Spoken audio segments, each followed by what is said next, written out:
A program that would pair service dogs with veterans to help treat mental illness is moving through Congress. The bipartisan bill just passed in the House this week and could make it onto the president's desk by Memorial Day. Kelly Meyer reports on the push to get man's best friend to those in need.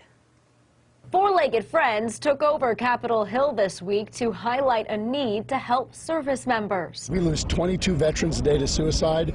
It's time to fix it. Ohio Republican Congressman Steve Stivers is pushing for his PAWS Act to create a pilot program giving veterans access to service dogs. The dogs are trained to do things like block a veteran to give them space in a crowd or wake them up if they're having a nightmare. They're getting people away from their night terrors, they're getting them out of the house, they're helping them socialize. For Florida Republican Congressman Mike Waltz, a combat veteran, the support is life-saving. Time and time again, veterans are sharing with me that it gets them off the meds. And once the program is over, the veteran can adopt their dog to continue providing this crucial support. 300 lawmakers worked across the aisle to get this passed in the House, including Michigan Democrat Alyssa Slotkin. I have gotten a chance to visit and seen with my own eyes what the impact of a dog plus a veteran who is suffering can have. The legislation is now on the fast track in the Senate, and Republican North Carolina Senator Tom Tillis tells me he hopes it will pass in time for Memorial Day.